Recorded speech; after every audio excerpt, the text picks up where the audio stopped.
नमस्कार, आप देख रहे हैं फसल क्रांति में इमरान आपके साथ। आज हम मौजूद हैं ब्रांडरकॉम इवेंट में, जिसका आयोजन हॉलिडे इन दिल्ली में किया जा रहा है। और हमारे साथ खास मेहमान एपिलॉजिक इंडिया से डॉक्टर अभिजीत ए पुजारी जी हैं। उनसे हम जानेंगे कि किस तरीके आज का जो इवेंट था उसमें चर्चा का पॉइंट क्या रहा, किन बातों पर डिस्कशन हुआ, और साथ ही साथ हम उनसे ये भी जानेंगे कि एपिलॉजिक जो है किस तरीके से काम करती है। बहुत बहुत स्वागत है डॉक्टर पुजारी। Yes, thank you. First of all क्या है कि आज का ब्रांड बहुत ही मतलब आपका जो प्रोग्राम है, इवेंट है, बहुत यूजफुल है अपने फार्मर दोस्तों के लिए। पहली बात तो ये मैं कहना चाहूँगा, क्योंकि यहाँ पे जो डिस्कशंस हो रहा है उसमें एक्चुअली जो फार्मर्स लोग हैं उनको जो सस्टेनेबिलिटी है, मतलब एग्रीकल्चर में जो स्थिरता आनी चाहिए, जो प्रैक्टिसेस एक अच्छी तरह से स्टैंडर्ड प्रैक्टिसेस होनी चाहिए, उस तरह का डिस्कशन यहाँ पे हो रहा है।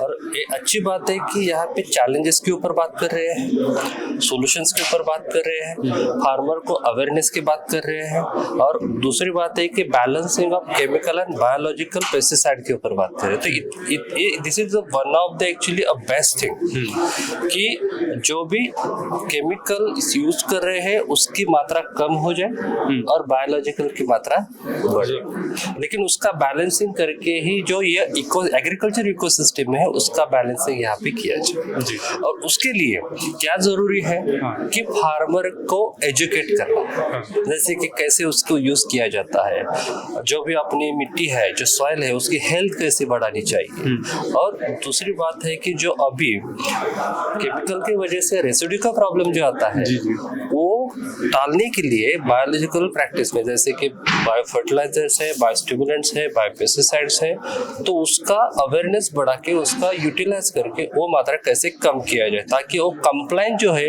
वो फार्मर को मिले, प्रोडक्टिविटी बढ़े। और एक बार की प्रोडक्टिविटी नहीं तो ये repeated productivity. This is the kind of discussions here. And Epilogic के बारे में बात करूंगा मैं, तो Epilogic is the first time in India, Epilogic Germany is establishing a facility in Hyderabad. So I am leading Epilogic India over here. हम लोग provide करते हैं कि जैसे फंजीसाइड्स खेती में यूज करते हैं, तो उसका जो रेजिस्टेंस फॉर्म होता है वो रेजिस्टेंस चेक करना, सेंसिटिविटी चेक करना, म्यूटेशंस लोगों को एक्चुअली चेक करके देना, जो कि इंडस्ट्री को उसका फायदा हो जाता है कि रेजिस्टेंस किस तरह का फॉर्म होगा। ये टेक्नोलॉजी फर्स्ट टाइम इंडिया में हम लोग। एपिलॉजिक जो काम कर रहा है वो भी कैसे B2B काम कर रहा है, किस तरीके से काम कर रहा है? B2B ये आता है एक्चुअली मैन्युफैक्चरर और प्रोडक्ट रिलेटेड। हमारी सर्विस इंडस्ट्री में तो हम टेस्टिंग करते हैं फॉर द क्लाइंट्स, जो भी मैन्युफैक्चरर्स है उनके लिए। So we are testing services, we are the lab. तो अगर हम आने वाले टाइम में देखें, जैसे कि आप टेस्टिंग में भी काम कर रहे हैं, आपको क्या लग रहा है जो बायो इंडस्ट्री है खासकर, या फिर उसके अलावा जितनी भी एग्री इंडस्ट्री है, कितना जरूरी है टेस्टिंग? वही मैं बोल रहा हूँ कि अगर agriculture sustainability for the long term लाने हैं तो we need to actually adopt biological practices. बहुत शुक्रिया डॉक्टर पुजारी हमारे साथ जुड़ने के लिए। हमारे साथ डॉक्टर अभिजीत पुजारी, जिन्होंने बताया कि किस तरीके से एपिलॉजिक काम कर रहा है, और इसी तरीके की और भी जानकारी हम आप तक पहुंचाते रहेंगे। देखते रहे फसल क्रांति। धन्यवाद।